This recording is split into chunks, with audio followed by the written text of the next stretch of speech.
Tunakuanga wasichana wengine hapa wanafanya kazi huko kwa hizo tu salon, wengine ni waiters, wengine wote hawana kazi. Hii safari itakwisha vile nimesema kwa mapenzi yake Mwenyezi Mungu, na itaisha vizuri kwa vile Mungu ako upande. Ile mbio mimi nimepelekwa, na nimesema niseme hivyo kwa vile mtu asione kama hii masaibu imeanzisha hapa. Mimi nimekuwa kwa koti, nimekuwa kotini kila saa. Account za watu relatives wangu zote zilikuwa frozen, zilienda huko zikazimwa, ndio hata nikishikwa ama nifanye nini hakuna mtu anaweza kunitolea kodi. Tumeteseka na hao watu. Sasa baada ya hiyo mnaona tena walikuja huko kila siku. Nimekuwa na wageni huko, watu wa EACC, watu wa nani, kila saa kwa nyumba yangu, kwa ofisi, ndio kazi zifanyike. Baada ya hiyo tena mambo ya mateso ya siasa, mtu ambaye anafuata, na siku hizi kila mtu anaona, nikienda hata kwa mikutano watu wanaletwa wa kunipigia kelele, na ndio ikae kama mimi sina namna kwenye ground. Lakini sasa baada hiyo yote, na mpaka hata kutukua risasi kwa nyumba, sasa imekuja mpaka Nairobi kutoka Kiambu, ndio sasa hapa nimalizwe kibiashara. Nasema haitawezekana kwa vile Mungu wako juu, na Mungu tutafaulu kwa vile Mungu wako na sisi. Nataka niwashukuru nyinyi wote, watu wa Nairobi, watu wa Kiambu, watu wa Kenya wote ambao wametembea hapa. Nishukuru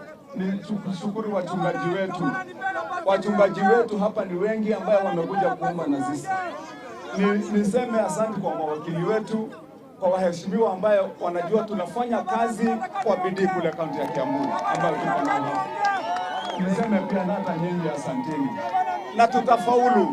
Mungu wako na sisi, na msiwe na wasiwasi. Nasema asanteni jamani. Asante sana ambayo umekadiria the value of this property. Na hapa kuna pesa nyingi ambazo, kwa hizo kama ni wewe ungekuwa unafanya kazi hapa miaka 40 years, na hawa watu wengi wote, hiyo total 40 years, ungekuwa umeweka pesa ngapi hapa? Ukiangalia magari imebomolewa, ingine ilikuwa inapigwa ni kama magari imekosea mtu usiku, mkiangalia ilikuwa inainuliwa juu na kutupwa kando. Ile hasara iko hapa ni ya mamilioni na mamilioni ya pesa. Lakini ile kitu mimi nimesema, na vile wakili amesema, nataka nijibu ya kwamba kama hatutapata haki, ya kwamba sisi tulikuwa na court order, mimi nitakuja hapa, hawa wachungaji wakinilete, nimefanya kazi miaka 40, kwa siku 40 nitakaa hapa kwa hii mabati yenye wamenibomolea kazi yangu 40 days, na nitafast bila hata kukunywa maji, nikikaa hapo mchana na usiku mpaka jawabu na jibu itoke ya kwa nini mimi ninakuja kuteswa. Ni makosa gani nimefanya? Kama sitambua ni makosa gani, basi nyinyi mtakuja kunitoa hapo.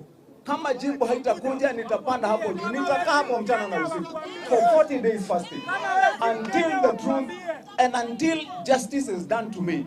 I want to know what is this that I have done. What is it? Ni kitu gani nimefanya ya kwamba hata kwa nyumba yangu siwezi kukaa na amani, kazini siwezi kwenda na amani. Sasa mpaka hata hapa kazi Nairobi siwezi kukuja na amani, siwezi hata kwenda kwa mikutano zangu, kazi siwezi fanya. Ni makosa gani jameni nimefanya ambaye kila saa lazima niandamwe? What is it? Yeah.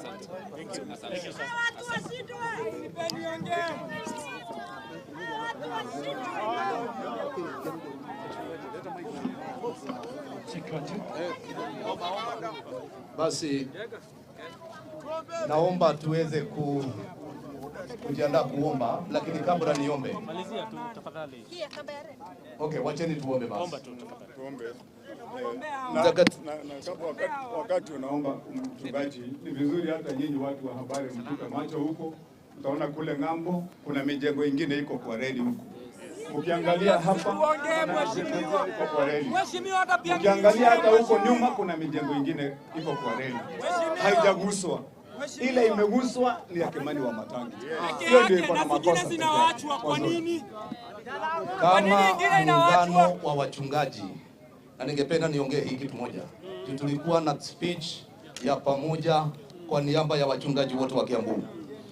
Mimi naongoza mlengo wa makanisa mbalimbali, tumekuja pamoja kama wachungaji pale Kiambu, na sisi tumesimama kwa haki na kiongozi wetu gavana